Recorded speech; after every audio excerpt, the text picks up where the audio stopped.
السلام علیکم ورحمۃ اللہ وبرکاتہ۔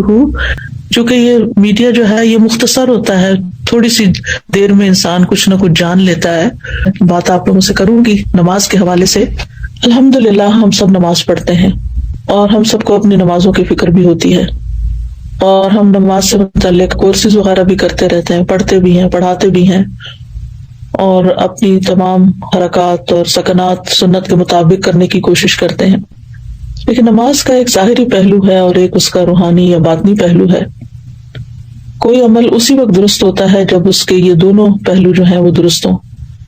ایک یہ کہ انسان کے عمل میں اخلاص ہو، اللہ کی خاطر کرنے والا، اور دوسرا یہ کہ ظاہری عمل جو ہے وہ سنت کے مطابق ہو۔ اخلاص کا تعلق ہمارے دل سے ہے اور ہماری نیت سے ہے، اور سنت کا تعلق ہمارے ظاہری اعمال سے ہے۔ تو الحمدللہ ہم سب نے کوشش کر کے، محنت کر کے اپنی نمازیں جو ہیں وہ سنت کے مطابق کرنے کی کوشش کی ہے۔ اپنا قیام، اپنا رکوع، اپنے سجود، ان تمام چیزوں کو بہترین سے بہترین کرنے کی کوشش کرتے رہتے ہیں۔ لیکن اس کے ساتھ ساتھ یہ بھی بڑا ضروری ہے کہ ہم اپنے اندر کو بھی مزید بہتر بنائیں، کیونکہ مجھے ہمیشہ اس بات کی بہت فکر رہتی ہے۔ میں اللہ تعالیٰ سے دعائیں بھی مانگتی ہوں کہ اللہ تعالیٰ میری نماز اپنی پسند کے مطابق کر لے، اور پھر جب یہ اللہ تعالیٰ کا فرمان پڑھتی ہوں کہ الذین هم فی صلاتہم خاشعون، یقیناً وہ مومن فلاح پا گئے جو اپنی نمازوں میں خشوع اختیار کرتے ہیں، تو کیا کروں، خیالات بھٹک جاتے ہیں اور ادھر ادھر کی سوچیں آنے لگتی ہیں اور فکر لگ جاتی ہے۔ کوشش کے باوجود بھی یہ بہت ہی کٹھن مرحلہ ہے، بڑی دشوار گھاٹی ہے جس کو عبور نہیں کر پائی۔ تو اسی سوچ کے تحت آپ لوگوں کے ساتھ دوبارہ کچھ باتیں شیئر کرنے لگی ہوں۔ بہت سال پہلے 90s کے اینڈ میں نے ایک لیکچر دیا تھا، نماز کیا سکھاتی ہے۔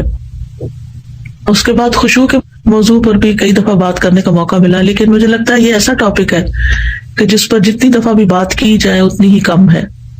تو آج چند باتیں آپ کے ساتھ شیئر کروں گی تاکہ میری نماز بھی درست ہو جائے اور آپ کی بھی ہو جائے، اور اللہ سبحانہ وتعالیٰ اس کے اندر واقعی ایک ایسی کیفیت پیدا کر دے کہ جب نماز پڑھ کے اٹھے تو لگے کہ واقعی اللہ سے ملاقات کر کے آئے ہیں۔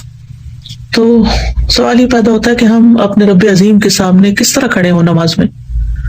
تو رب کے سامنے کھڑے ہونے میں بندے کی دو حالتیں ہوتی ہیں، یعنی دو چیزوں کو انسان دیکھتا ہے۔ ایک اللہ سبحانہ وتعالیٰ کے رب ہونے کی عظمت، اور دوسرے اپنے بندہ ہونے کی ذلت، یعنی اللہ عظیم ہے، بڑا ہے، بلند ہے، اور میں ایک حقیر بندہ ہوں، میں اس کے آگے جھک رہا ہوں، میں اس کے آگے کھڑا ہوں، اور وہ رب السماوات والارض ہے اور رب العرش العظیم ہے، اور میں عبد فقیر ہوں، محتاج ہوں، کمزور ہوں، فانی ہوں۔ تو جب انسان اللہ کی عظمت اور بڑائی کو ذہن میں رکھتا ہے اور اپنی کمزوری کو ذہن میں رکھتا ہے تو آغاز بہت اچھا ہوتا ہے۔ جب کبھی میں کائنات کے بارے میں پڑھتی ہوں، اس کی وسعت کے بارے میں، اس کی ہیبت کے بارے میں، کہ کس قدر ستارے اور سیارے اور کیا کیا چیزیں اللہ نے تخلیق کی ہیں اور کیا کچھ بنایا ہے۔ ایکچولی میں اپنے انسٹاگرام پر فالو کرتی ہوں ناسا کی سائٹ کہہ لیں جو بھی، اور اسی طرح نیشنل جیوگرافک، لیکن نیشنل جیوگرافک اتنا فائدہ مند نہیں ہے۔ ناسا جو تصویریں ریلیز کرتا ہے مختلف پلانٹس کی اور مختلف اللہ سبحانہ تعالیٰ کی جو تخلیق ہے آسمانوں میں، اور نیشنل جیوگرافک بیسیکلی زمین میں جو کچھ مختلف مقامات ہیں ان کے بارے میں مختلف تصاویر وغیرہ شیئر کرتا ہے۔ اور میں ایسی نیوز کو فالو بھی کرتی ہوں جو نئی نئی تحقیقات اور نئی ریسرچز اور نئی ڈسکوریز سامنے آتی ہیں۔ چونکہ یہ میڈیا جو ہے یہ مختصر ہوتا ہے، تھوڑی سی دیر میں انسان کچھ نہ کچھ جان لیتا ہے۔ تو آپ یقین کریں کہ جس دن میں نے کوئی ایسی چیز پڑھی ہوتی ہے اس دن میرے دل کی کیفیت ہی کچھ اور ہوتی ہے، اور جب نماز میں وہ خیال مجھے آ جاتا ہے، کیونکہ ہم جو کچھ پڑھتے کرتے ہیں وہی چیزیں نماز میں آتی ہیں نا، تو جب وہ نماز میں خیال آ جاتا ہے مجھے، تو واقعی میرے اندر ایک اور ہی طرح کی نماز کے اندر کیفیت آتی ہے، اور پھر آنسو بھی گرنے لگتے ہیں۔ لیکن اگر اللہ تعالیٰ کی عظمت کا خیال نہ ہو تو پھر نماز بے روح سی ہوتی ہے۔ پھر ساتھ ہی سمندروں کے اندر کی مخلوقات اور عجیب و غریب مخلوقات اور پرندوں کے رنگ اور پھولوں کے، اور زمین کو بھی پوری طرح انسانوں نے ڈسکور نہیں کیا، مختلف مقامات کا آپ دیکھیں۔ باقی تو چھوڑیں، اگر آپ نے اپنے انڈور کوئی پلانٹس وغیرہ رکھے ہوں گے، جیسے میں نے اپنے اندر ہی کمرے میں رکھے، کیونکہ یہاں باہر تو اتنی سخت سردی ہے کہ نکلنے کا موقع کم ہی ملتا ہے، اور سردیوں میں درخت بھی ٹونڈ منڈ ہو جاتے ہیں، تو میں دیکھتی ہوں کہ کس طرح ایک پتا نکلتا ہے اور کس طریقے سے وہ گرو کرتا ہے، اور تھوڑی سی مٹی یا پاٹ میں کیا چیز ہے اس کے اندر جو مدد دے رہی ہے اس کو گرو کرنے میں. تو اللہ سبحانہ تعالیٰ کی قدرت یاد آتی ہے نا. یعنی کائنات ایسی چیز ہے جس میں غور و فکر کرنے سے اور اللہ تعالیٰ کی مخلوقات میں غور و فکر کرنے سے اللہ سبحانہ تعالیٰ کی عظمت کا احساس دل میں بہت بڑھتا ہے. یہ کونی آیات ہیں نا جن کے اندر ہمیں غور کرنا چاہیے اور اس بات پر ایمان رکھنا چاہیے کہ یہ اللہ سبحانہ تعالیٰ ہی کی تخلیق ہے. اور پھر اس سے آگے یہ کہ یہ سوچنا چاہیے کہ یہ سب کچھ اللہ کی تسبیح بھی کر رہا ہے. وَإِن مِّن شَيْءٍ إِلَّا يُسَبِّحُ بِحَمْدِهِ وَلَٰكِن لَّا تَفْقَهُونَ تَسْبِيحَهُمْ. یہ ساری مخلوقات اپنے رب کو پہچانتی ہیں، اس کی وحدانیت کی گواہی دیتی ہیں، اس کی حمد کے ساتھ اس کی تسبیح بیان کرتی ہیں. اور كُلٌّ قَدْ عَلِمَ صَلَاتَهُ وَتَسْبِيحَهُ، ہر ایک نے یقیناً اپنی نماز اور اپنی تسبیح جان لی ہے، سب کو پتا ہے. تو اگر ہم اللہ سبحانہ تعالیٰ کی اس کائنات کو ذہن میں رکھ کے اللہ اکبر کہتے ہیں یا سبحان اللہ کہتے ہیں تو وہ کیفیت ہی کچھ اور ہوتی ہے.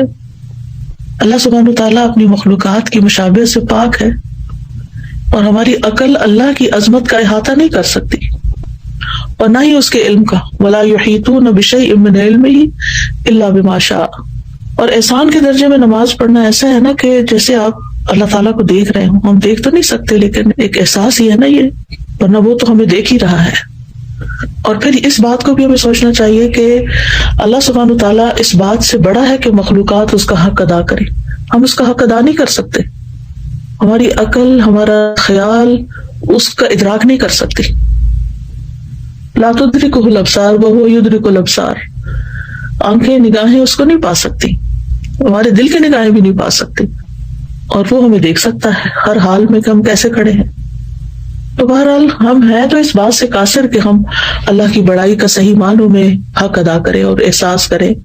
لیکن یہ ہے کہ بہرحال کوشش ہی ہے، اور اللہ سبحانہ تعالیٰ ہر شرک سے پاک ہے، ہر شریک سے پاک ہے اور سب سے بڑا ہے. تو جب نماز شروع کریں اور اللہ اکبر کہیں تو بس ساری مخلوق نیچے اور اللہ سب سے بڑا، سب چھوٹے اور اللہ ہی بڑا. پھر اس کے بعد سبحانک اللہم وبحمدک وتبارک اسمک وتعالی جدک ولا الہ غیرک.